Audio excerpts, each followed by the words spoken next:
Hello everyone, this is Shishir Das and I welcome you all to this Unacademy YouTube channel. यहाँ पे हम पढ़ रहे हैं क्रैश कोर्स और क्रैश कोर्स में आज का टॉपिक ईडीसी का हमारा करंट एंड करंट डेंसिटी है। ये लेक्चर नंबर 5 है। इसके पहले के लेक्चर में आपने देख लिया होगा कि हमारे पास drift velocity, thermal velocity, mobility, semiconductor की प्रॉपर्टी, इलेक्ट्रॉन्स, होल्स और इलेक्ट्रॉन्स होल्स के मूवमेंट और उसके करंट की सारी जानकारी मैंने आपको प्रोवाइड कर रखी है।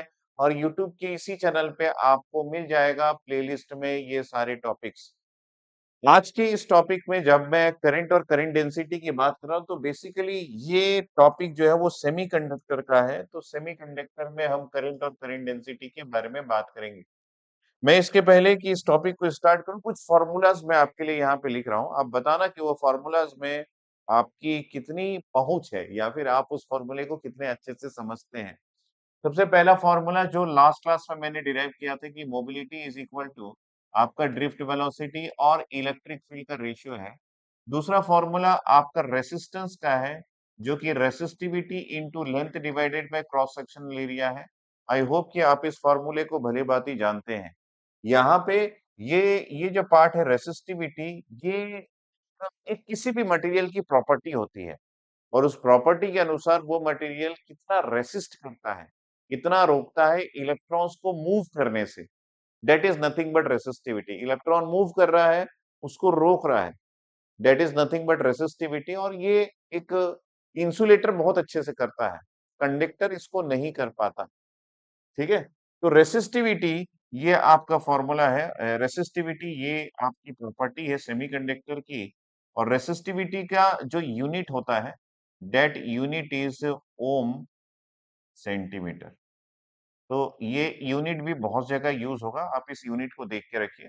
जो चीजें आपको इस टॉपिक में इंपॉर्टेंट लग रहा है वो चीजें मैं आपको पहले बता दे रहा हूँ। तीसरी बात, यहाँ पे ये जो पार्ट है ये आपका रेसिस्टेंस है। ठीक है, कुछ चीजें आप प्रीवियस क्लास से और प्रीवियस आपने फिजिक्स में जो पढ़ा है वहां से यूटिलाइज कीजिए, तभी जाके आपको इलेक्ट्रॉनिक डिवाइसेस बहुत अच्छे से समझ में आएगा। यहाँ पे ये जो मैंने लिखा है that is nothing but resistivity.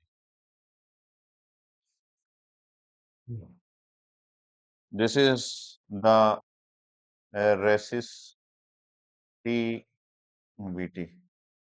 तो रेसिस्टिविटी हो गया। अब आपको एक चीज और मैं बता दूं कि इसी का उल्टा होता है आपके पास कंडक्टिविटी। इसका उल्टा होता है कंडक्टिविटी। कंडक्टिविटी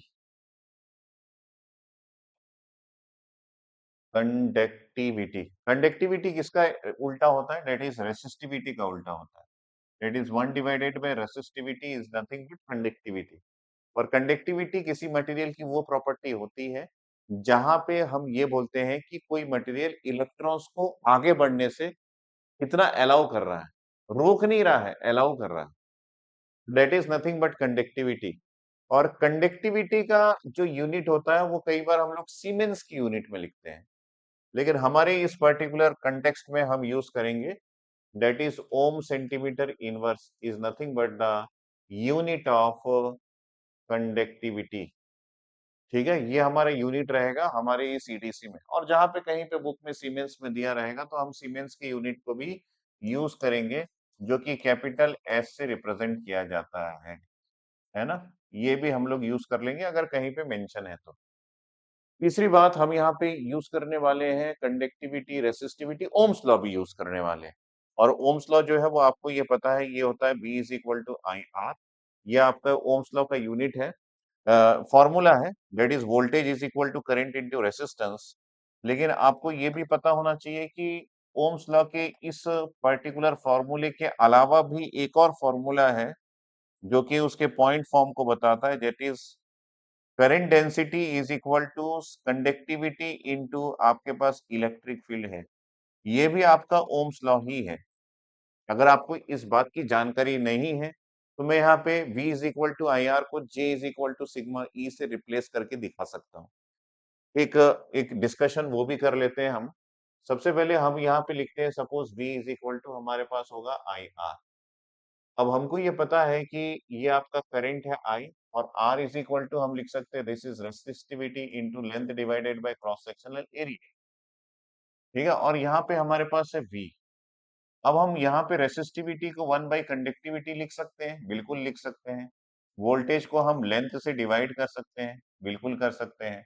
और यहाँ पे जो आपके पास करंट है, उसको हम क्रॉस सेक्शनल एरिया से डिवाइड कर सकते हैं, बिल्कुल कर सकते हैं, क्योंकि I को A से डिवाइड कर दिया, V को मैंने L से डिवाइड कर दिया गया, और रेसिस्टिविटी का इनवर्स मैंने लिख दिया, that is nothing but conductivity. तो यहाँ पे आपके पास फॉर्मूला आ जाएगा, क्योंकि वोल्टेज डिवाइडेड बाय लेंथ हमारा होता है इलेक्ट्रिक फील्ड। ये आपके पास I डिवाइडेड बाय A, ये होता है करंट डेंसिटी, जिसको हम J से रिप्रेजेंट करते हैं। करंट पर unit area which is nothing but current density, और यहाँ पे J डिवाइडेड बाय A हमारे पास हो जाएगा, सॉरी, J डिवाइडेड बाय आपके पास कंडक्टिविटी हो जाएगा, और J इज इक्वल टू आपके पास कंडक्टिविटी इंटू इलेक्ट्रिक फील्ड हो जाएगा। ये आपका फॉर्मूला देखिए, B is equal to I R को मैंने पहुंचा दिया J is equal to sigma E में। ठीक है? तो ये जानकारी आपके पास होनी चाहिए, तब जाके आप आगे बढ़ सकते हैं। तो मैंने आपको ये सारी चीज़ें बताया कि सेमीकंडक्टर में आपको मोबिलिटी का फ़ॉर्मूला पता होना चाहिए, रेजिस्टेंस का फ़ॉर्मूला पता होना चाहिए, रेसिस्टिविटी का आइडिया होना चाहिए। रेसिस्टिविटी और कंडक्टिविटी एक-दूसरे के रेसिप्रोकल है, इसका आइडिया होना चाहिए। आपके पास रेसिस्टिविटी का यूनिट का आपको बहुत अच्छे से आइडिया होना चाहिए। आपके पास V is equal to IR और J is equal to sigma E का यूटिलाइज़ेशन इस करंट और करंट डेंसिटी के फॉर्मूले में हम करने वाले हैं, ठीक है? अब हम आगे बढ़ते हैं और एक एक एक सेमीकंडक्टर को यूज़ करते हैं। सपोज़ मेरे पास एक सेमीकंडक्टर है और ये एक triangular we can say cuboidal semiconductor है, जहाँ पे आपके पास इस सेमीकंडक्टर का ये जो साइड है, जिसमें आपके पास एक विड्थ है और आपके पास एक हाइट है। इस साइड को अगर विड्थ और हाइट को मैं मल्टीप्लाई करूँ, तो यहाँ पे आपको एक क्रॉस सेक्शनल एरिया मिल जाएगा। इसका मतलब है इस एरिया की मैं बात कर रहा हूँ। ये एक क्रॉस सेक्शनल एरिया है और हमारे पास इस सेमीकंडक्टर का एक पर्टिकुलर लेंथ है। यहाँ से यहाँ तक ये लेंथ है, ठीक है? और ये सेमीकंडक्टर मान लीजिए जिस टेम्परेचर में प्लेस्ड है, वो टेम्परेचर आपका 300 केल्विन है। और हमको ये पता है कि अगर सेमीकंडक्टर 300 केल्विन में प्लेस्ड है, तो इस सेमीकंडक्टर में लगभग सिलिकॉन का है, इंट्रिंसिक है, तो 10 to the power 10 free electrons होंगे ही होंगे। तो यहाँ पे काफ़ी सारे फ्री इलेक्ट्रॉन्स हैं, जो कि मैंने डॉट से रिप्रेजेंट कर दिया है, ठीक है? ये सभी फ्री इलेक्ट्रॉन्स हैं। अभी मैं आयोन्स को यहाँ पे नहीं शो कर रहा हूँ, बात समझना, और मैं यहाँ पे होल्स को भी नहीं शो कर रहा हूँ। जिसका जिससे मुझे इंटरेस्ट है, मतलब जिस चीज़ को मुझे दिखाना है, सिर्फ़ उतना ही दिखा रहा हूँ। बाकी आयोन्स एक्सिस्ट करते हैं। बाकी आपके पास होल्स भी एग्जिस्ट करते हैं, लेकिन अभी उसको पॉइंट ऑफ डिस्कशन में मैं शामिल नहीं कर रहा हूँ, थोड़ी देर बात करूँगा। तीसरी बात, मैंने लेंथ ले लिया, क्रॉस सेक्शनल एरिया ले लिया। जब मैं यहाँ पे एक वोल्टेज सोर्स लगाता हूँ, सपोज़ मैंने एक वोल्टेज सोर्स यहाँ पे लगाया और ये मेरा वोल्टेज सोर्स है, जो उसकी दोनों छोर पे मैंने लगाया, दोनों साइड्स पे, दोनों एड्ज पे। और ये जो वोल्टेज सोर्स है, इसका पॉजिटिव टर्मिनल इधर है, नेगेटिव टर्मिनल इधर है। जिसकी वजह से हमारे पास यहाँ पे पॉजिटिव पोटेंशियल आ गई, यहाँ पे नेगेटिव पोटेंशियल आ गया। और अगर ये पोटेंशियल क्रिएट हो गया तो डेफिनेटली यहाँ पे एक इलेक्ट्रिक फील्ड भी क्रिएट होगा और इस इलेक्ट्रिक फील्ड का डायरेक्शन आपके पास पॉजिटिव से नेगेटिव की ओर होगा और ये इलेक्ट्रिक फील्ड है। अगर यहाँ पे इलेक्ट्रिक फील्ड है तो डेफिनेटली इलेक्ट्रॉन्स यहाँ पे एक फोर्स एक्सपीरियंस करेगा और जो इलेक्ट्रॉन्स फोर्स एक्सपीरियंस करेगा वो आपके इलेक्ट्रिक फील्ड के बिल्कुल ऑपोजिट डायरेक्शन में एक्सपीरियंस करेगा। तो यहाँ पे इलेक्ट्रॉन्स जो है वो इस डायरेक्शन में मूवमेंट करना चालू कर रहे हैं, क्योंकि इलेक्ट्रिक फील्ड का डायरेक्शन ऐसा है। This is the direction of force, right? तो यहाँ पे फोर्स का डायरेक्शन आपको पता चल गया, इलेक्ट्रिक फील्ड का डायरेक्शन पता चल गया। अगर इलेक्ट्रॉन्स इस डायरेक्शन में एक फोर्स एक्सपीरियंस कर रहे हैं, तो डेफिनेटली ये इलेक्ट्रॉन इस डायरेक्शन में मूव कर रहे हैं because of electric field. Electric field की वजह से अगर इलेक्ट्रॉन्स मूव कर रहे हैं, डेफिनेटली वो एक वेलोसिटी एक्वायर किए हैं। That velocity is nothing but drift velocity.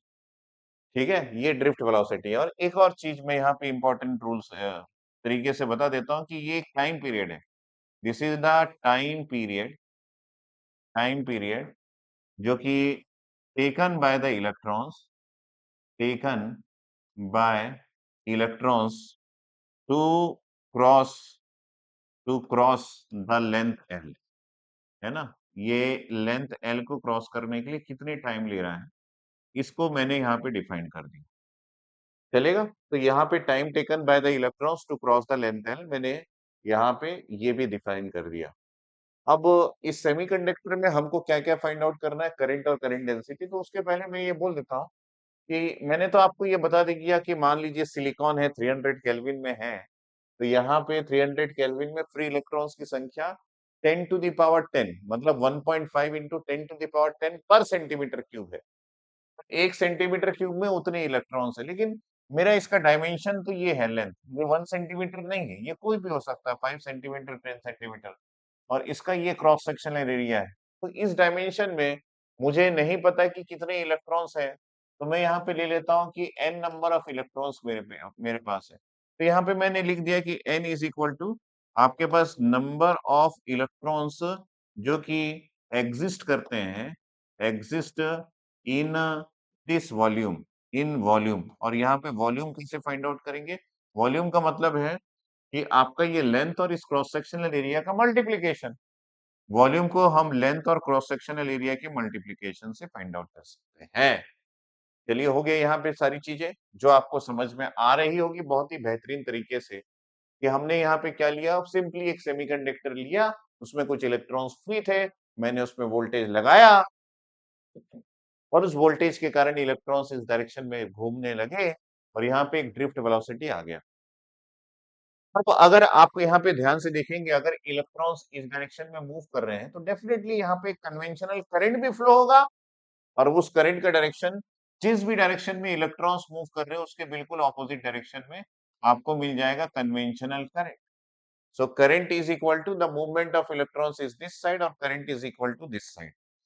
तो यहाँ पे हम ये बात कर रहे हैं कि the current is equal to आपके पास, हाँ, ये जो करंट है उसको आप कैसे फाइंड आउट कर सकते हैं? That is rate of flow of charge. तो हम यहाँ पे लिख सकते हैं current is nothing but this is the rate of flow of charge. अगर यहाँ पे रेट वर्ड आ गया तो rate of flow of charge को जब हम यहाँ पे लिखेंगे कि चार्ज का फ्लो का रेट, तो हम यहाँ पे लिखेंगे चार्ज मतलब हमारे पास कितने चार्ज है, n नंबर ऑफ चार्ज है और चार्ज है तो उसका मैग्नीट्यूड को हम कैसे फाइंड आउट करेंगे, मल्टीप्लाई करेंगे 1.6 into 10 to the power of minus 19 से और वो मल्टीप्लीकेशन Q की वैल्यू से रिप्रेजेंट होता है। और रेट अगर वर्ड लिख दिया गया इसका मतलब है यहाँ पे टाइम के रेस्पेक्ट में हम उसको फाइंड आउट करेंगे और ये आपका करंट का फॉर्मूला है। और इस टाइम के लिए हम लोग ने जिस नोटेशन को यूज किया है, दैट नोटेशन आप यहाँ पे देख सकते हैं कि हमने उसको टी से लिया है, time period taken by the electrons to cross the length L. ठीक, ये हमारा फॉर्मूला हो गया। हमको ये पता है कि हम हमारा जनरल एप्टीट्यूड भी पढ़ते हैं, वहां पे आप देखे होंगे कि आपके पास distance is equal to formula होता है। डिस्टेंस के लिए फॉर्मूला क्या है? डिस्टेंस इज इक्वल टू आपके पास होता है स्पीड या फिर वेलोसिटी इनटू टाइम, ये आपका फॉर्मूला होता है। ठीक है, यहाँ पे जब हम बात करेंगे डिस्टेंस तो हमारा लेंथ एल है, वेलोसिटी आपके पास ड्रिफ्ट वेलोसिटी है और टाइम का मतलब है टी से हम रिप्रेजेंट कर रहे हैं। तो ये जो टाइम है इस टाइम को हम लिख सकते हैं length L divided by drift velocity. चलिए अगर हम इसको ऐसा लिख सकते हैं तो हमारे पास ये जो फॉर्मूला है जो यहाँ पे लिखा गया है, करंट इज इक्वल टू हमारे पास क्या आ जाएगा, this is number of electrons into Q और ये जो टाइम है इस टाइम को हम लिख सकते हैं दिस इज लेंथ और ये आपका ड्रिफ्ट वेलोसिटी का मल्टीप्लिकेशन जो कि न्यूमरेटर में जाके हो जाए। यहाँ तक तो ठीक है, बड़ा मजा आया करने में। लेकिन अब हम फाइंड आउट करेंगे करंट डेंसिटी को। करंट की नहीं, एक्चुअली हमको जरूरत है करंट डेंसिटी और करंट डेंसिटी का मतलब है कि ये करंट पर यूनिट एरिया इसका फॉर्मूला होता है। तो हम यहाँ पे ले लेंगे this is nothing but current density, this is current पर unit area which is represented by J, this is current density. तो हम जब इस J के बारे में सोचना स्टार्ट करेंगे जो कि आपके पास करंट पर यूनिट एरिया और करंट के लिए हमारे पास यहाँ फॉर्मूला है that is N Q into drift velocity divided by आपके पास लेंथ है। ठीक है, और आपके क्रॉस सेक्शनल एरिया भी यहाँ पे यूज होगा क्योंकि करंट पर यूनिट एरिया है। तो आपका जे का फॉर्मूला रेडी हो गया कि जे के लिए करंट डेंसिटी के लिए हम लिखेंगे this is capital N into Q और उसके साथ है drift velocity divided by length और क्रॉस सेक्शनल एरिया। थोड़ी देर पहले मैंने आपको बताया कि ये जो लेंथ और क्रॉस सेक्शनल एरिया है ये तो वॉल्यूम को रिप्रेजेंट करता है और हमारे पास n जो है वो नंबर ऑफ इलेक्ट्रॉन्स को रिप्रेजेंट करता है। तो number of electrons into length into cross sectional area को इसको थोड़ा-सा फ्लिप करते हैं और हमारे पास q और vd को थोड़ा अलग लिखते हैं। तो हमको ये पता चल गया कि ये n डिवाइडेड बाय सिंस मैं यहाँ पे अलग तरीके से लिख देता हूँ। Since n divided by length into cross sectional area इसको हम लिखेंगे this is the number of electrons per unit volume और number of electrons per unit volume के लिए हमारे पास नोटेशन पहले से रेडी है and that notation is small n। वो नोटेशन कौन सा है? वो नोटेशन है आपके पास स्मॉल n। तो ये स्मॉल n हम यूज करने वाले हैं। आगे हम बात करते हैं आगे के टॉपिक्स में, ठीक है? तो ये हम लोगों ने स्मॉल n यहाँ पे यूज कर लिया है, ठीक है। अब बढ़िए आगे। तो यहाँ पे जो आपका J है, J के लिए J है, इस J के लिए हमारे पास जो फॉर्मूला रेडी होके आया है, वो फॉर्मूला है कि आप यहाँ पे स्मॉल n यूज करने वाले हैं और यहाँ पे Q है और ये आपका Vd है। ये तीन चीजें, तीन क्वांटिटी बच गई है, जो कि आपके करंट डेंसिटी को रिप्रेजेंट कर रहे हैं। आप इस फॉर्मूले को यूज कर सकते हैं कहीं पे भी, जहां पे भी करंट डेंसिटी फाइंड आउट करना है और आपको n मतलब concentration of electrons, charge of electrons और ड्रिफ्ट वेलोसिटी दिया हुआ है। तो यहाँ पे स्मॉल n जो है वो आपका कंसंट्रेशन ऑफ इलेक्ट्रॉन्स होता है, जो कि पर सेंटीमीटर क्यूब में रिप्रेजेंट होता है, ठीक है? और Q जो है वो आपके पास चार्ज ऑफ इलेक्ट्रॉन्स होता है, चार्ज ऑफ इलेक्ट्रॉन्स होता है और चार्ज ऑफ इलेक्ट्रॉन्स को आप किससे रिप्रेजेंट कर रहे हैं? That is equal to 1.6 into 10 to the power of minus 19 coulomb, ठीक है? और आपका तीसरा है ड्रिफ्ट वेलोसिटी। ये आपका हो जाएगा this is nothing but drift velocity. और ड्रिफ्ट वेलोसिटी को जब आप यूनिट में लिखेंगे तो ये वेलोसिटी का यूनिट होता है आपके पास सेंटीमीटर पर सेकंड। ये तीन चीजें आप यूज कर सकते हैं। आपका फॉर्मूला करंट डेंसिटी का रेडी है। लेकिन जिस फॉर्मूले को बहुत फ्रीक्वेंटली हम ईडीसी में यूज करेंगे वो इससे थोड़ा सा अलग है। वो फॉर्मूला क्या है कि अब एक काम करते हैं कि आपके पास ये जो ड्रिफ्ट वेलोसिटी है वीडी, इस ड्रिफ्ट वेलोसिटी को हम मोबिलिटी और इलेक्ट्रिक फील्ड के मल्टीप्लिकेशन से रिप्लेस कर देते हैं। तो आपके पास अब जो फॉर्मूला आएगा वो ऐसा है कि आपके पास करंट डेंसिटी J जो आपके पास N और उसके साथ आपने यहाँ पे यूज किया ना ये वाला एन क्यू अन वीडी। तो ये जो आपके पास एन क्यू और वीडी का ये जो फॉर्मूला है, इसमें ड्रिफ्ट वेलोसिटी को मोबिलिटी और इलेक्ट्रिक फील्ड से रिप्लेस कर दीजिए। आपका फॉर्मूला हो जाएगा मोबिलिटी इनटू इलेक्ट्रिक फील्ड। ये जो मोबिलिटी है यहाँ पे क्योंकि हम इलेक्ट्रॉन्स की डिस्कशन कर रहे हैं, तो मोबिलिटी ऑफ इलेक्ट्रॉन्स को म्यू विद सबस्क्रिप्ट एन से हम रिप्लेस कर देंगे। तो ये जो फॉर्मूला है, इस फॉर्मूले को मोस्ट फ्रीक्वेंटली हम लोग यूज करने वाले हैं हमारे इस ईडीसी के सब्जेक्ट में। That is current density is equal to N Q mu N into electric field. और ये आपका current density due to electrons है। अभी हम लोग होल्स की बात नहीं कर रहे बेटा। ये आपके पास current density, this is nothing but current density, density due to electrons है। ये ड्यू टू इलेक्ट्रॉन्स के केस को हम लोग यूज कर रहे हैं, ठीक है? तो ये आपका फॉर्मूला तैयार हो गया, J is equal to N Q mu N into electric field and this is the formula for current density. अभी-अभी हमने आपको ये बताया कि हमारे पास ओम्स लॉ के लिए एक फॉर्मूला है, that is J is equal to sigma E, है ना? ये सिग्मा आपका conductivity, E electric field, J is equal to sigma E। अगर आप इस इक्वेशन को, जो कि मान लीजिए आप इस इक्वेशन को इक्वेशन नंबर 1 बोल दें और ये जो आपने यहाँ पे लिखा है दिस इज इक्वेशन नंबर 2, इन दोनों को कंपेयर करेंगे तो आपको ये लगेगा कि भैया ये जो आपका कंडक्टिविटी है इसका फॉर्मूला भी इस ऊपर वाले फर्स्ट इक्वेशन से आप निकाल सकते हैं। तो मैं यहाँ पे आपको ये बताने की कोशिश कर रहा हूँ कि इस केस में कंडक्टिविटी जो है वो आपके पास एन क्यू म्यू एन से रिप्लेस हो जाएगा। Conductivity is equal to N Q mu N. उन दोनों इक्वेशन 1 एंड 2 को यूज करते हैं तो तो ये जो है ये आपका कंडक्टिविटी ड्यू टू इलेक्ट्रॉन्स है। तो इसलिए मैंने यहाँ पे सबस्क्रिप्ट में एन लगा दिया। This is nothing but conductivity, conductivity है ना, ड्यू टू इलेक्ट्रॉन्स। ये कंडक्टिविटी बहुत ही इंपॉर्टेंट रोल प्ले करता है किसी मटेरियल की प्रॉपर्टी को शो करने में। वो कैसे? फॉर एग्जाम्पल, ये कंडक्टिविटी का सबसे इंपॉर्टेंट जो आपका पैरामीटर है वो है ये एन, इलेक्ट्रॉन्स कंसंट्रेशन कितना है। किसी सेमीकंडक्टर या किसी भी मटेरियल में अगर इलेक्ट्रॉन्स का कंसंट्रेशन ज्यादा है तो उसकी कंडक्टिविटी भी हाई होती है।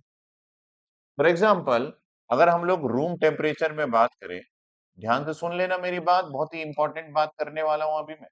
रूम टेम्परेचर की बात करें तो हमारे पास यहाँ पे रूम टेम्परेचर में अगर हम लोग एक मेटल की बात करें या फिर हम बात करें कंडक्टर की, तो मेटल या फिर कंडक्टर में हमारे पास ये जो एन है जो कि फ्री इलेक्ट्रॉन्स है, इसका कंसंट्रेशन होता है लगभग 10 टू द पावर 22 टू यहाँ पे होता है 10 टू द पावर 28, है ना। ये एक रेंज है अलग अलग, क्योंकि एल्यूमिनियम है, कॉपर है, सिल्वर है, सभी प्रकार के मटेरियल है जो कि कंडक्टर में आते हैं। कितने इलेक्ट्रॉन्स पर सेंटीमीटर क्यूब एग्जिस्ट करता है? 1 सेंटीमीटर क्यूब में आपके पास मेटल या फिर कंडक्टर में कितने फ्री इलेक्ट्रॉन्स एग्जिस्ट करते हैं? यहाँ पे हम डिस्कशन कर रहे हैं एन, जो कि आपका फ्री इलेक्ट्रॉन्स का कंसंट्रेशन है। ठीक है, फ्री इलेक्ट्रॉन्स का कंसंट्रेशन है, मतलब पर यूनिट वॉल्यूम में कितने फ्री इलेक्ट्रॉन्स एग्जिस्ट करते हैं। उसी को आगे बढ़ाते हुए अगर मैं यहाँ पे मेटल के बजाय सेमीकंडक्टर की बात करूं, ठीक है, मेटल की बजाय सेमीकंडक्टर की बात करूं, तो सेमीकंडक्टर में आपको ये पता होना चाहिए कि एन की वैल्यू सिलिकॉन के केस में जैसे 10 टू द पावर 10 है और जर्मेनियम के केस में आपके पास 10 टू द पावर 13 है, तो फ्री इलेक्ट्रॉन्स का कंसंट्रेशन 300 केल्विन में 10 to the power 10 to 10 to the power 13 होता है। उसी प्रकार अगर हम लोग यहाँ पे बात करें इंसुलेटर में, ठीक है, अगर हम लोग यहाँ पे बात करें इंसुलेटर में, तो इंसुलेटर में आपके पास यही फ्री इलेक्ट्रॉन्स का कंसंट्रेशन हम यहाँ पे लिखें तो ये 10 to the power 6 to 10 to the power 8 होता है टिपिकली पर सेंटीमीटर क्यूब में। इसका मतलब है आप यहाँ पे ध्यान से देखेंगे तो सबसे ज्यादा फ्री इलेक्ट्रॉन्स रूम टेम्परेचर में मेटल या फिर कंडक्टर के पास है। तो इसलिए कंडक्टर की कंडक्टिविटी हाई होती है, क्योंकि ये जो कंडक्टिविटी है ये इलेक्ट्रॉन्स के कंसंट्रेशन पे डिपेंड करता है। तो जिस भी पर्टिकुलर मटेरियल में इलेक्ट्रॉन्स का कंसंट्रेशन ज्यादा होता है उस मटेरियल की कंडक्टिविटी भी ज्यादा होती है। इसलिए मेटल की कंडक्टिविटी आपके पास अगर हम लोग बात करें, यहाँ पे मेटल की कंडक्टिविटी सबसे ज्यादा है और उसके बाद आपके पास सेमीकंडक्टर की कंडक्टिविटी है और सबसे पुअर कंडक्टिविटी आपका इंसुलेटर का है। लेकिन एक और इम्पोर्टेंट बात कि जिसकी कंडक्टिविटी अच्छी होती है उसकी रेसिस्टिविटी सबसे पुअर होता है, क्योंकि कंडक्टिविटी और रेसिस्टिविटी एक दूसरे के रेसिप्रोकल है। तो जैसे कि मेटल की कंडक्टिविटी सबसे अच्छी है तो मेटल की रेसिस्टिविटी सबसे पुअर होगी। सेमीकंडक्टर की कंडक्टिविटी इंटरमीडिएट है तो सेमीकंडक्टर की जो रेसिस्टिविटी है वो भी इंटरमीडिएट वैल्यू होगी और इंसुलेटर की सबसे कम कंडक्टिविटी है, इंसुलेटर की रेसिस्टिविटी सबसे हाई होती है। ठीक है, तो ये पर्टिकुलर फॉर्मूला और उससे रिलेटेड चीजें मैंने आपको आपको बता दी। कुछ चीजें ध्यान में रखना कि जब हम कंडक्टिविटी के लिए यहाँ पे एन क्यू म्यू एन इस फॉर्मूले को लिख रहे हैं, तो ये जो आपका एन और क्यू का मल्टीप्लीकेशन है ये एक नए पैरामीटर को जन्म देता है। वो पैरामीटर क्या है? तो अगर हम लोग एन क्या है, this is number of electrons per unit volume, उसको हम चार्ज से मल्टीप्लाई कर दें तो यूनिट क्या है, चार्ज का कूलम है। तो आपका ये जो पर्टिकुलर पैरामीटर है ये कूलम पर सेंटीमीटर क्यूब हो जाता है। ठीक है, क्योंकि चार्ज का यूनिट कूलम में रिप्रेजेंट होता है।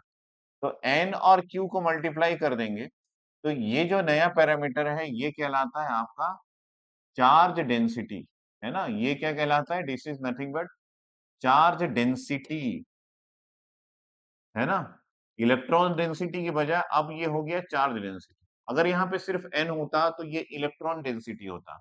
अगर n के साथ q मल्टीप्लाई हो गया तो ये चार्ज डेंसिटी आ गया।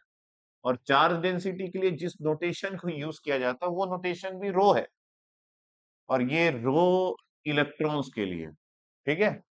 लेकिन इसका यूनिट जो है वो आपको मिलेगा कूलम पर सेंटीमीटर क्यूब। कई लोग ये सोच रहे होंगे कि सर रो तो आपका रेसिस्टिविटी भी है, और रेसिस्टिविटी का यूनिट अलग है। रेसिस्टिविटी का यूनिट होता है ओम सेंटीमीटर, और चार्ज डेंसिटी जो कि सेम नोटेशन से रिप्रेजेंट होता है, इसका यूनिट होता है कूलम पर सेंटीमीटर क्यूब। दोनों में अंतर है, ठीक है। तो आपका ये जो फॉर्मूला है जो आपने यहाँ पे लिखा है कंडक्टिविटी के लिए, इसको आप charge density of electrons, this is conductivity of electrons है। चार्ज डेंसिटी ऑफ इलेक्ट्रॉन्स और मोबिलिटी के फॉर्मूले से भी लिख सकते हैं। चार्ज डेंसिटी ऑफ इलेक्ट्रॉन्स और मोबिलिटी के फॉर्मूले से भी आप इसको रिप्रेजेंट कर सकते हैं, ठीक है। तो ये आपका फॉर्मूला हो गया। तो जो चीजें आपको नहीं पता है उस चीज को आप यहाँ पे यूज कर लीजिए, और जो चीजें पता है उसको आप ऑलरेडी जो चीज जानते हैं उसको मैंने ऑलरेडी फर्स्ट पेज में इसका लिखा हुआ है, ये सारी चीजें जो आपको यहाँ पे रिप्रेजेंट किया हुआ है, ठीक है। तो कुल मिला के आपको ध्यान में ये रखना है कि हमको करंट और करंट डेंसिटी का जो फॉर्मूला है उसको सबसे ज्यादा यूटिलाइज करना है, और उस फॉर्मूले को अगर आप याद रखते हैं तो आपका बाकी फॉर्मूला उस फॉर्मूले से डिराइव होकर आप एग्जाम में निकाल सकते हैं। फॉर एग्जाम्पल, अगर हम यहाँ पे करंट की बात करें, फाइनली मैं यहाँ पे कंक्लूड कर दे रहा हूँ। करंट की बात करें तो करंट का फॉर्मूला होता है आपके पास electron current, that is equal to N Q mu N into electric field into A, है ना। क्योंकि आपका करंट डेंसिटी का फॉर्मूला क्या था, तो जिसको आपने डिराइव करके निकाला था करंट डेंसिटी, इसका फॉर्मूला आपके पास क्या था, this is given by J of electrons, this is equal to N Q, और आपका mu N into electric field है, ठीक है। तो करंट में सिर्फ ए एक्स्ट्रा आ जाता है, और करंट डेंसिटी में वो ये जो ए है क्रॉस सेक्शनल एरिया, ये मिसिंग होता है। क्योंकि जब आप लिखेंगे आपके पास J इज इक्वल टू आई ए होता है ना, आई बाई ए होता है। तो आप अगर आई की वैल्यू को रिप्रेजेंट कर रहे हैं तो ये J के साथ मल्टीप्लीकेशन हो जाएगा ए, इसलिए यहाँ पे ए एक्स्ट्रा आता है, ठीक है। तो ये आपका दो फॉर्मूला है जिसको आपको ध्यान में रखना है जब भी आप इलेक्ट्रॉन्स के रेस्पेक्ट में बात कर रहे हैं तब। लेकिन क्योंकि आपके सेमीकंडक्टर में होल्स भी होता है, इसलिए हम इसी पर्टिकुलर थ्योरी को होल्स में भी अप्लाई करेंगे, और ये फाइंड आउट करेंगे कि इसी करंट डेंसिटी को होल्स के रेस्पेक्ट में किस तरीके से लिखा जाता है। चलिए इसके आगे हम डिस्कशन करते हैं कि होल्स का मूवमेंट कैसे होता है। अभी तक मैं आपसे बात करूं तो प्रीवियस लेक्चर और इस लेक्चर में मैंने आपको फ्री इलेक्ट्रॉन्स के मूवमेंट को विजुलाइज करवाने की कोशिश की है, और आपको ये आइडिया लग गया होगा कि फ्री इलेक्ट्रॉन्स वो इलेक्ट्रॉन्स है जो एक्चुअली एक एटम से बाहर निकल गया है बिकॉज ऑफ थर्मल या फिर टेम्परेचर, और वो इलेक्ट्रॉन्स काइनेटिक एनर्जी की वजह से मूव कर रहे हैं। जब हम उसी इलेक्ट्रॉन्स को या फिर उस पर्टिकुलर डिवाइस में या फिर उस पर्टिकुलर सेमीकंडक्टर में कोई एक्सटर्नल वोल्टेज लगाते हैं, तो वही इलेक्ट्रॉन्स जो फ्री इलेक्ट्रॉन्स है वो एक ड्रिफ्ट वेलोसिटी एक्वायर करके मूवमेंट करने लगता है। लेकिन क्या आपने कभी ये सोचने की कोशिश की है कि एक होल्स कैसे मूव करता होगा? तो आज हम उसी बात को यहाँ पे एनालिसिस करने वाले हैं कि एक होल्स कैसे मूव करता है।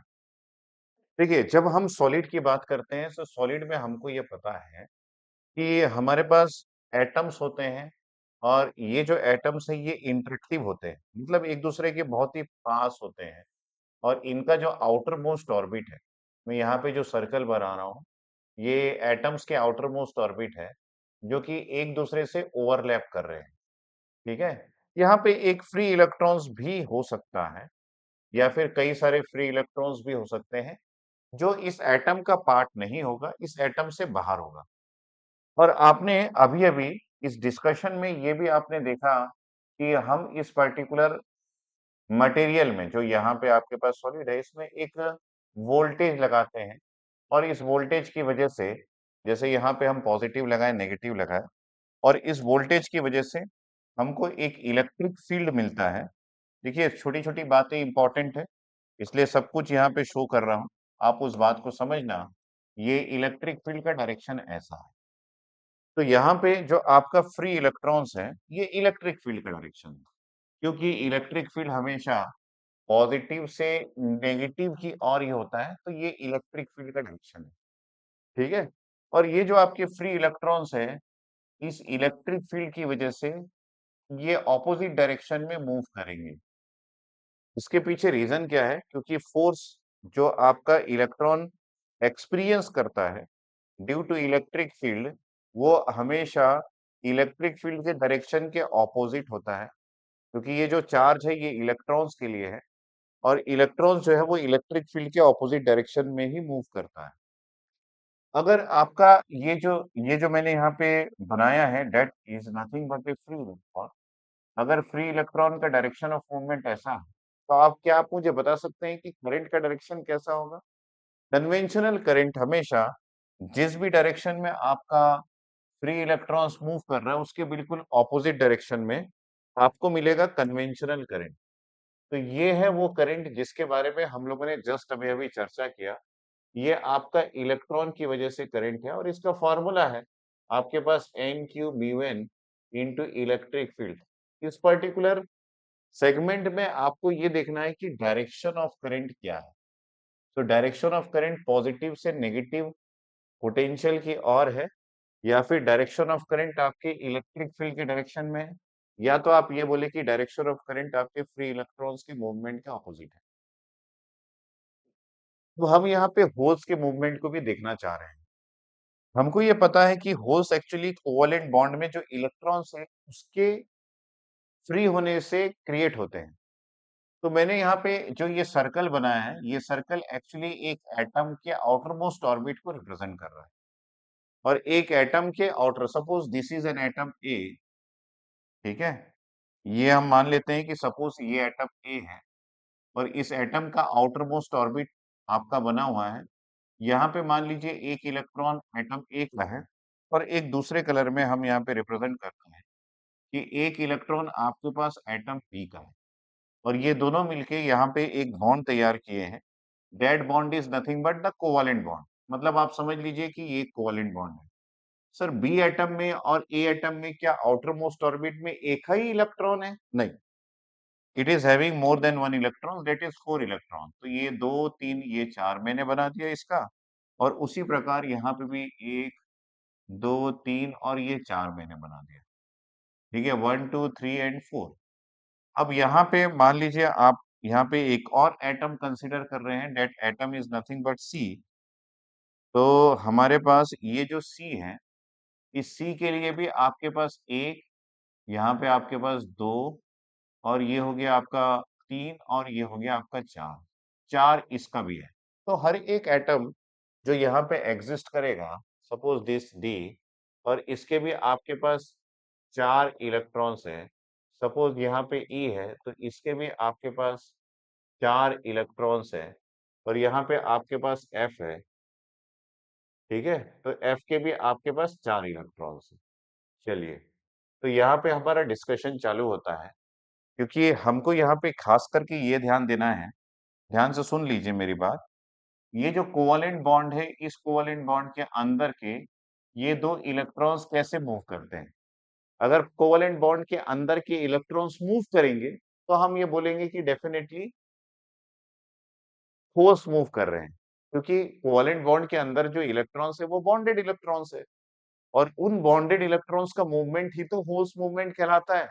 अगर आप शुरू से मुझे फॉलो कर रहे हैं तो। तो ये जो मैं सर्कल बना रहा हूँ, इसके अंदर देखिए दो इलेक्ट्रॉन्स है, ये कोवेलेंट बॉन्ड है। इन इलेक्ट्रॉन्स को मूव करके मैं आपको दिखाने वाला हूँ, ठीक है? इन इलेक्ट्रॉन्स को मूव करके मैं आपको दिखाने वाला हूँ। जैसे कि फॉर एग्जांपल कभी भी होल्स क्रिएट हो रहा है, तो वो तभी क्रिएट होता है जब कोई इलेक्ट्रॉन, सबसे पहले मान लीजिए ये एक इलेक्ट्रॉन है, ये इलेक्ट्रॉन अपना कोवेलेंट बॉन्ड छोड़कर, जैसे कि ये इलेक्ट्रॉन अपना कोवेलेंट बॉन्ड छोड़कर ये फ्री हो गया या फिर बाहर आ गया। तो यहाँ पे मान लीजिए वही इलेक्ट्रॉन है जो यहाँ प्रेजेंट था, अब यहाँ पे, ठीक है?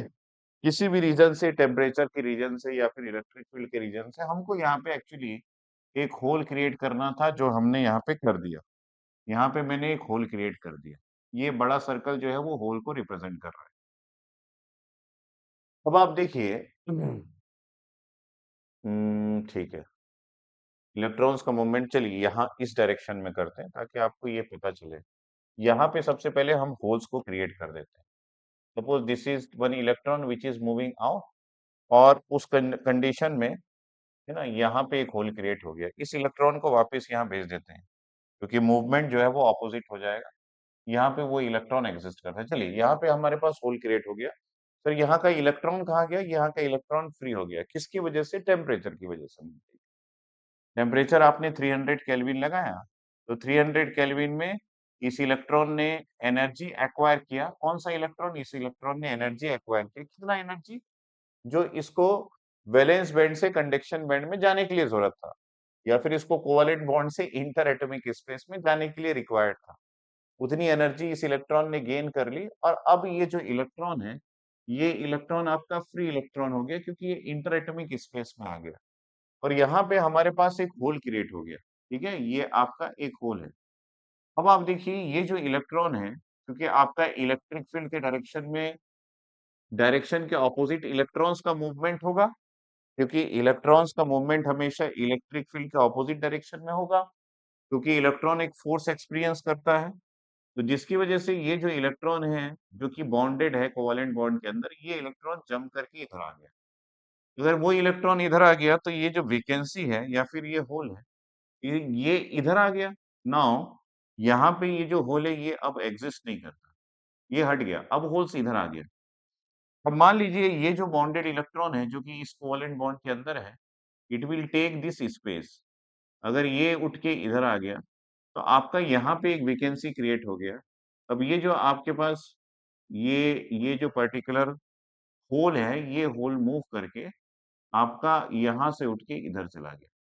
मेरी बात समझ रहे हैं ना?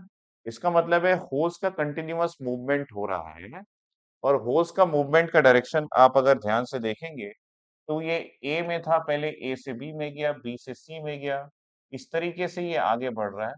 This is the direction of movement of holes. तो क्या एक्चुअली में होल्स मूव कर रहा है? नहीं, एक्चुअली में तो बॉन्डेड इलेक्ट्रॉन्स मूव कर रहे हैं, और बॉन्डेड इलेक्ट्रॉन्स का मूवमेंट का डायरेक्शन ऐसा है। ये आपका बॉन्डेड इलेक्ट्रॉन्स का मूवमेंट है। यहाँ पे मैं लिख भी देता हूँ कि आपका होल्स का डायरेक्शन ऑफ मूवमेंट, अगर आप देखें, डायरेक्शन ऑफ मूवमेंट अगर आप यहाँ पे लिखें, तो आप लिख सकते हैं कि ये गया ए से बी में, ठीक है, और ये गया बी से सी में, सी से ये डी में गया, डी से ये ई में गया, ठीक है। और अगर हम लोग बात करें कि बॉन्डेड इलेक्ट्रॉन्स का मूवमेंट कैसा हुआ, तो हमारे पास यहाँ पे बॉन्डेड इलेक्ट्रॉन्स का मूवमेंट अगर देखें, तो ये आपके पास होगा, कैसा होगा बेटा?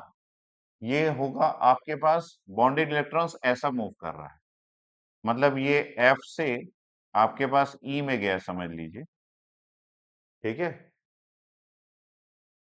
बॉन्डेड इलेक्ट्रॉन्स ऐसा मूव कर रहा है ना, तो ये एफ से ई में गया, ई से आपके पास डी में गया, डी से आपका सी में गया, सी से बी में गया, और बी से ए में गया। तो इससे हमको ये पता चलता है कि जिस डायरेक्शन में इलेक्ट्रॉन्स मूव कर रहा है, उसके बिल्कुल ऑपोजिट डायरेक्शन में आपका होल्स मूव कर रहा है। तो ये है आपके पास होल्स, और इसका मूवमेंट का डायरेक्शन मैंने आपको शो किया कि ये होल्स एक कोवेलेंट बॉन्ड से दूसरे कोवेलेंट बॉन्ड, दूसरे कोवेलेंट बॉन्ड से तीसरे कोवेलेंट बॉन्ड, तीसरे कोवेलेंट बॉन्ड से चौथे कोवेलेंट बॉन्ड में मूव कर रहा है। तो अगर होल्स इस डायरेक्शन में मूव कर रहा है, तो यही तो आपका करंट का भी डायरेक्शन है, ठीक है। यही तो आपके करंट का भी डायरेक्शन है। तो चाहे आप बॉन्डेड इलेक्ट्रॉन्स की बात करें या फ्री इलेक्ट्रॉन्स की बात करें, आपका दोनों का डायरेक्शन देखिए, जैसे बॉन्डेड इलेक्ट्रॉन्स भी इसी डायरेक्शन में जा रहा है, और फ्री इलेक्ट्रॉन्स भी इसी डायरेक्शन में जा रहा है।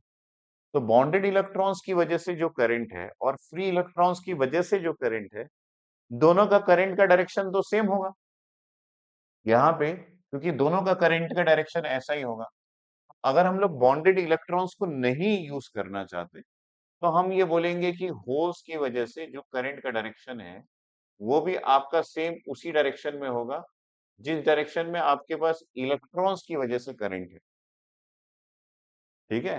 और होल्स का करंट का डायरेक्शन और होल्स का मूवमेंट का डायरेक्शन ये दोनों देखिए ये सेम डायरेक्शन में है। जिस डायरेक्शन में होल्स मूव करता है होल्स का करंट भी उसी डायरेक्शन में मूव करता है। और जिस डायरेक्शन में आपका इलेक्ट्रॉन्स मूव करता है उसके बिल्कुल ऑपोजिट डायरेक्शन में इलेक्ट्रॉन्स का करंट एग्जिस्ट करता है। तो चाहे आप इलेक्ट्रॉन करंट ले चाहे आप होल करंट ले दोनों का डायरेक्शन सेम है। तो एक सेमीकंडक्टर में जब हम टोटल करंट की बात करेंगे है ना टोटल करंट की बात करेंगे जो कि हम सेमीकंडक्टर में कर रहे हैं ये आपका इलेक्ट्रॉन करंट और होल करंट दोनों का एडिशन होगा क्योंकि दोनों का डायरेक्शन सेम है। और अगर ये इलेक्ट्रॉन करंट और होल करंट दोनों का एडिशन है और आपका इलेक्ट्रॉन करंट का फॉर्मूला है that is N Q mu N into electric field into A. तो आपका होल करंट का फॉर्मूला क्या होगा एन को हम पी कर लेते हैं। P is the concentration of holes और यहाँ पे पी का चार्ज क्यू है और ये mobility of holes into electric field into A ये आपका फॉर्मूला हो जाएगा। तो टोटल करंट जब हम सेमीकंडक्टर का फाइंड आउट करते हैं तो उस सेमीकंडक्टर में टोटल करंट आपका हो जाएगा n Q mu N into electric field into A plus आपका हो जाएगा this is p q mu p into electric field into ये आपका टोटल सेमीकंडक्टर में करंट का फॉर्मूला है जिसको आप यूज कर सकते हैं व्हेनेवर रिक्वायर्ड। ठीक है। तो ये इस टॉपिक में जो आपका करंट या फिर करंट डेंसिटी है इस टॉपिक का ओवरऑल फॉर्मूला ये है। ठीक है। तो वन बाय वन हम लोग क्वेश्चंस भी सॉल्व करेंगे और देखेंगे कि इस फॉर्मूले का यूटिलाइजेशन किस तरीके से हम कर सकते हैं resistivity conductivity current density mobility in सबको किस तरीके से यूज कर सकते हैं। यहाँ पे मैं एक इंपॉर्टेंट कंसेप्ट बताता हूँ आपको ध्यान से सुनना कि इलेक्ट्रॉन्स की मोबिलिटी जो है वो हमेशा ज्यादा होती है होल्स की मोबिलिटी से। तो आप कॉपी में लिख सकते हैं the electrons mobility is always greater than holes mobility. कारण क्या है देखिए ये जो मोबिलिटी है ये एक्चुअली मोबिलिटी क्या है मोबिलिटी की ये एक ड्रिफ्ट वेलोसिटी है जो कि इलेक्ट्रिक फील्ड के लगाने से कोई इलेक्ट्रॉन एक्वायर करता है। ठीक है। This is the mobility is nothing but the drift velocity per unit applied electric field. जब होल्स की मोबिलिटी की बात करते हैं तो होल्स की मोबिलिटी एक्चुअली बॉन्डेड इलेक्ट्रॉन्स की मोबिलिटी से ही लिया गया है और इसकी मोबिलिटी एक्चुअली फ्री इलेक्ट्रॉन्स की मोबिलिटी से लिया गया है। आपके पास एक इलेक्ट्रॉन जो कि बॉन्डेड इलेक्ट्रॉन है और एक इलेक्ट्रॉन फ्री इलेक्ट्रॉन। तो आपको हमेशा पता है कि फ्री इलेक्ट्रॉन्स है ना हम अगर यूं ही भी देखें तो फ्री इलेक्ट्रॉन्स हमेशा ज्यादा वेलोसिटी से मूव करेगा इलेक्ट्रिक फील्ड के लगाने से कंपेयर टू बॉन्डेड इलेक्ट्रॉन्स क्योंकि बॉन्डेड इलेक्ट्रॉन्स को कोई बाउंड करके रखा हुआ है। जैसे मैं दौड़ना चाह रहा हूं और मेरा एक हाथ किसी ने पकड़ लिया है तो अगर मेरा हाथ किसी ने पकड़ लिया है तो हम मेरे जो दौड़ने की या फिर स्पीड है वो रेड्यूस हो जाएगी। तो ये जो होल्स की मोबिलिटी है ये एक्चुअली बॉन्डेड इलेक्ट्रॉन्स की मोबिलिटी है जो कभी भी फ्री इलेक्ट्रॉन्स की मोबिलिटी से कम ही होगा कभी ज्यादा नहीं हो सकता।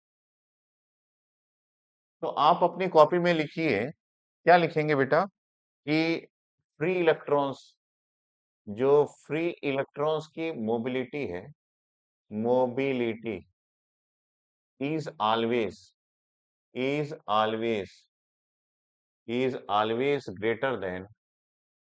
ग्रेटर देन आपका होल होल्स मोबिलिटी से आपका फ्री इलेक्ट्रॉन्स की मोबिलिटी ज्यादा होगी।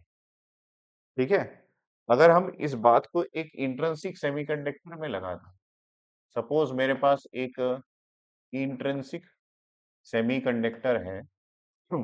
ठीक है एक इंट्रिंसिक सेमीकंडक्टर है और एक इंट्रिंसिक सेमीकंडक्टर की एक प्रॉपर्टी है कि वहां पे एन की वैल्यू पी के वैल्यू के बराबर होती है और ये एन आई के वैल्यू के बराबर होता है। ठीक है? तो हमारे पास यहाँ पे इलेक्ट्रॉन्स का भी करंट है और होल्स का भी करंट है। इलेक्ट्रॉन करंट रिप्रेजेंट होता है NQ mu N into electric field into A से, और होल्स करंट आपका रिप्रेजेंट होता है this is PQ mu p into electric field into A से। अब हमको ये बताना है कि एक इंट्रिंसिक सेमीकंडक्टर में इलेक्ट्रॉन करंट और होल करंट बराबर होगा या फिर इलेक्ट्रॉन करंट होल करंट से ज्यादा होगा।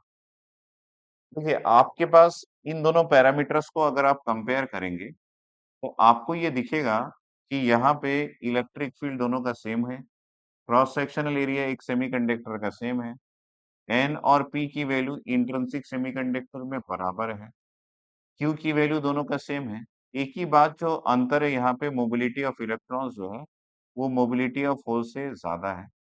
इस कारण से आपका इलेक्ट्रॉन का करंट जो है वो हमेशा ज्यादा होगा आपके होल करंट के कंपैरिजन में। ठीक है? तो एक इंट्रिंसिक सेमीकंडक्टर में इलेक्ट्रॉन करंट होल करंट के कंपैरिजन में ज्यादा होगा। ये इम्पोर्टेंट टॉक है जिसको आप हमेशा याद रखना।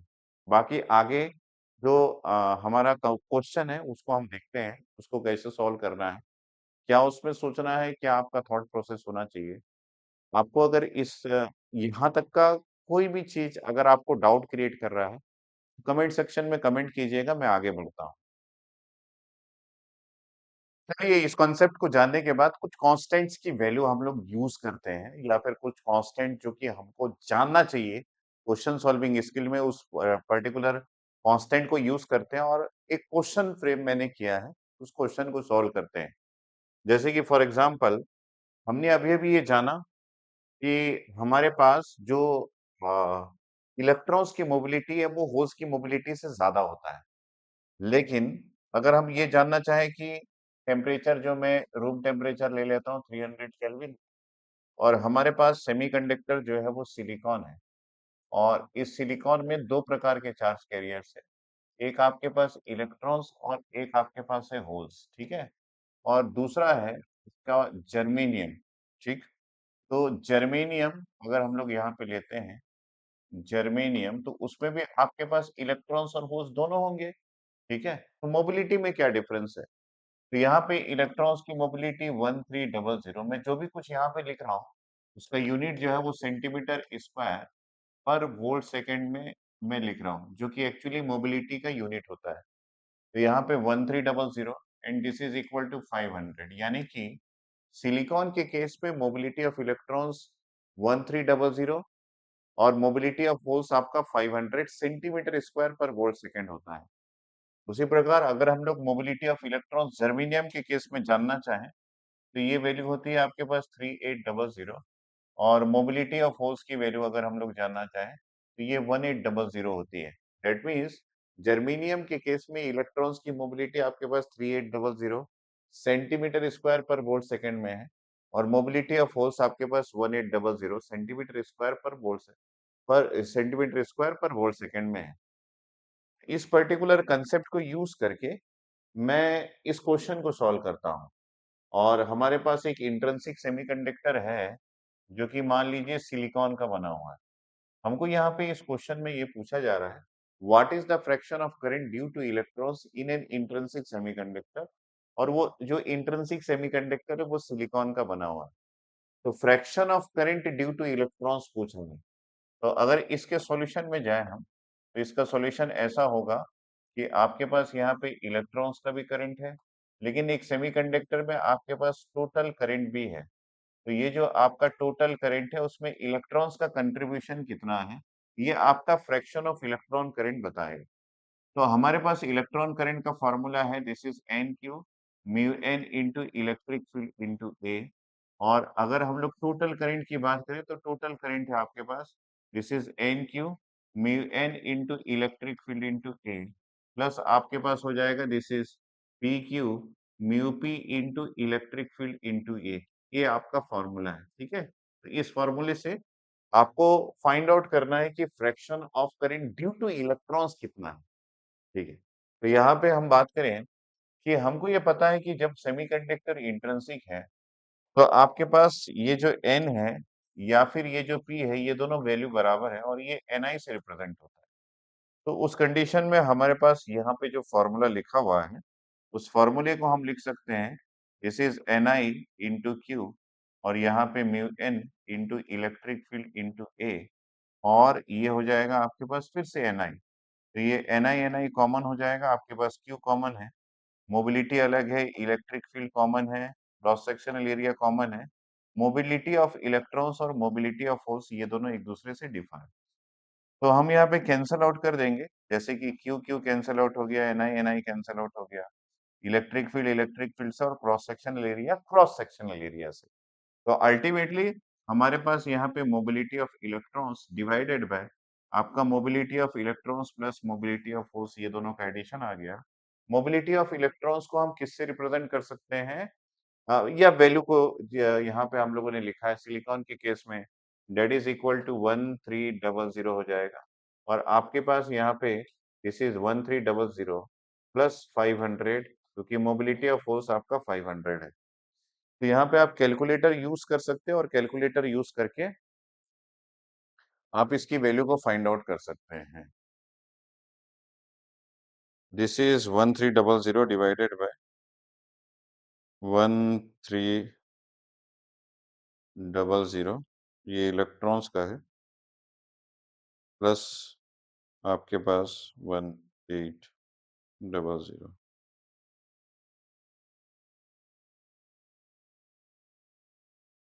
है ना, ये आपके पास 1300 divided by 1800 that is equal to 0.72। तो ये वैल्यू आ रही है आपके पास, दिस इज इक्वल टू 0.72, यानी कि आप ये बोल दीजिए कि 72% जो आपका कंट्रीब्यूशन है वो इलेक्ट्रॉन्स का है करंट में, जब आपका इंट्रिंसिक सेमीकंडक्टर सिलिकॉन से बना हुआ है। 0.72 आ रहा है, मतलब 72% कंट्रीब्यूशन इलेक्ट्रॉन्स का है टोटल करंट में। तो आपके पास होल्स का टोटल करंट में कंट्रीब्यूशन कितना आएगा, दैट इज 100 माइनस आपका हो जाएगा 72 which is equal to 28%। 28% contribution रहेगा मात्र होल्स का, यानी कि किसी भी सेमीकंडक्टर में या किसी भी सेमीकंडक्टर मटेरियल में जब भी आप करंट फ्लो करेंगे और वो सेमीकंडक्टर मटेरियल मान लीजिए सिलिकॉन का बना है, तो मोस्ट ऑफ द करंट में इलेक्ट्रॉन्स का कंट्रीब्यूशन ज्यादा रहेगा कंपेयर टू होल्स का कंट्रीब्यूशन, क्योंकि इलेक्ट्रॉन्स की मोबिलिटी होल्स की मोबिलिटी से ज्यादा है। तो यहाँ पे 72% contribution due to electrons in an intrinsic semiconductor in the current and आपका 28% जो है वो आपका होल्स का कंट्रीब्यूशन आ रहा है इन ए सेमीकंडक्टर विच इज इंट्रिंसिक और मेड अप ऑफ सिलिकॉन। मेरी बात को समझ पाए क्या? तो हमेशा इलेक्ट्रॉन्स का कंट्रीब्यूशन टोटल करंट में ज्यादा होगा compare to hole contribution in the total current. तो इस केस को जानने के बाद हमको ये पता चल गया कि आपका जो इलेक्ट्रॉन करंट है ये हमेशा हमेशा आपके होल करंट से ज्यादा है और आपका टोटल करंट है ना, जो टोटल करंट है वो मोस्टली जो है वो आपके इलेक्ट्रॉन के करंट से ही जाना जाएगा और होल करंट का उसमें बहुत ही मिनिमम परसेंटेज ऑफ कंट्रीब्यूशन होता है। जैसे ये 72 है वो 28% है। ठीक है, तो इस बात को याद रखना, सेमीकंडक्टर की ये कहानी है। अगर आप चाहें तो इसको जर्मेनियम में भी एग्जीक्यूट करके फाइंड आउट कर सकते हैं। तो यहाँ पे मैं आपको बता दूं कि अनअकैडमी में के काफी सारे ऐसे स्टूडेंट्स हैं जो लास्ट ईयर अनअकैडमी का कोर्स लेके बहुत ही अच्छा रैंक लेके आए हैं। यहाँ पे देख सकते हैं आप AIR-1 जो ऑल इंडिया रैंक 1 है, ऐसे 7 स्टूडेंट्स हैं जो अलग अलग ब्रांचेस में AIR-1 लेके आए हैं। इसके अलावा मैं बात करूं कि अभी हम 55% ऑफ दे रहे हैं अनअकैडमी के कोर्सेज में, 1 मंथ का एक्सटेंशन भी आपको मिल रहा है। तो अक्टूबर 30 तक वैलिड है, इसको आप जल्दी से एनरोल कर लीजिए। क्रैश कोर्स आप ज्वाइन कर सकते हैं इलेक्ट्रिकल का और इलेक्ट्रॉनिक्स का, जो कि 25 अक्टूबर से स्टार्ट हो चुका है अनअकैडमी ऐप में। 5499 में आपको 3+1 मंथ का गेट 2025 का कोर्स मिल जाएगा। इसके अलावा हम बात करें कि आपके पास समर्थ बैच और निश्चय बैच 2 ऐसे बैचेस हैं, जो कि 2026 और 2027 में आपको 25th ऑफ अक्टूबर तक अक्टूबर को जो क्लासेस स्टार्ट हो जा रही है। इसमें टारगेट गेट 2026 और टारगेट गेट 2027 इसमें आपको 14,999 और 19,999 में कोर्स मिल जाएगा 2027 का और 2026 का। इसमें भी आप एनरोल कर सकते हैं। अभी एक सब्सक्रिप्शन के लिए एक कूपन का व्हील रनिंग चल रहा है, जिसमें आप इस नंबर पे कॉल करके इसके बारे में जान सकते हैं। जिसमें आप iPhone, MacBook, gaming consoles and बाकी सारी चीज़ें आप गेन कर सकते हैं। तो यहाँ पे आपको व्हील रोटेट करना है। आप अनअकैडमी के ऐप में जाके इसके बारे में विस्तार से देख सकते हैं। ठीक है? और यहाँ पे आप देखिए क्रैश कोर्स स्टार्ट हो चुका है, इलेक्ट्रिकल का और इलेक्ट्रॉनिक्स का दोनों क्लासेस आप जॉइन कर सकते हैं 25th ऑफ अक्टूबर से। 2026 गेट में आपको समर्थ बैच मिल जाएगा और 2027 गेन में आपको निश्चय बैच मिल जाएगा, आप इसको जॉइन कर सकते हैं। प्लस में आपको इंडिया प्लस का कोर्स अगर आप लेते हैं तो इंडिया के टॉप एजुकेटर्स मिल जाएँगे, इंटरैक्टिव लाइव क्लासेस मिल जाएगा आपको, क्लास की पीडीएफ्स मिल जाएँगी, स्ट्रक्चर्ड क्लास आपको मिल जाएगा, लाइव टेस्ट और क्विज़ेस आपके हो जाएँगे और डिजिटल बुक्स भी आपको मिल जाएँगे। और अगर आप आइकॉनिक सब्सक्रिप्शन लिखते हैं तो एवरीथिंग जो कि आपको प्लस में मिला है वो तो मिलेगा ही। साथ में 1 प्लस 1 टू 1 लाइव मेंटरशिप मिल जाएगा और फिजिकल बुक्स भी आपको मिल जाएगा। मतलब ये आपको फिजिकल बुक्स जैसे यहाँ पीडीएफ मिल रहा है, यहाँ पे आपको फिजिकल बुक्स मिलेगा। आप अपने मेंटर से 1 टू 1 टॉक कर सकते हैं। ये बहुत इम्पोर्टेंट है क्योंकि आइकॉनिक सब्सक्रिप्शन ये प्रोवाइड कर रहा है। अगर आप गेट 2025 का कोर्स में स्कॉलरशिप चाहते हैं और आपने गेट 2023 या 2024 का गेट दिया है और आपकी रैंकिंग बहुत अच्छी आई है, जैसे अंडर 5000 तो आपको डिस्काउंट मिल जाएगा। अगर आप ईएसई का प्री या फिर मेंस में क्वालिफाइड है तो आपको स्कॉलरशिप मिल जाएगा। अगर आप बीटेक में या फिर बी में 80% लेके आए तो आपको स्कॉलरशिप मिल जाएगा। आप आईआईटी या फिर एनआईटी से बी या फिर बीटेक किए हैं तो 60% का ऑफ आपको मिल जाएगा। अगर आप नेशनली फंडेड इंस्टीट्यूट से बिलॉन्ग करते हैं, जो कि 50 कॉलेजेस हैं, तब भी आपको यहाँ पे डिस्काउंट ऑफर मिल जाएगा। आइकॉनिक सब्सक्रिप्शन के स्टूडेंट्स को सारी बुक्स जो है वो गेट इलेक्ट्रिकल का 15 डेज़ के अंदर होम डिलीवर्ड किया जाता है। ये सारे बुक्स हार्ड कॉपी में हैं, फिजिकल बुक्स है। इसमें electromagnetic field theory, network theory, electrical and electronic measurement, digital electronics, electrical machine, power system, power electronics, analog electronic signal system, control system, engineering mathematics और एप्टीट्यूड है। और यहाँ पे आपको गेट इलेक्ट्रॉनिक्स के स्टूडेंट्स, आइकॉनिक सब्सक्रिप्शन के students को ये सारे बुक्स आपको 15 डेज़ के अंदर होम डिलीवर्ड किए जाएँगे। जैसे कि electronic devices, network theory, electromagnetics, analog electronic circuit, signal system, control system, communication system, digital electronics, engineering mathematics और एप्टीट्यूड। ये सारे बुक्स आपको होम डिलीवर्ड किए जाएँगे। ठीक है? तो बने रहिएगा, नेक्स्ट क्लास में हम लोग बहुत अच्छा सीखने वाले हैं।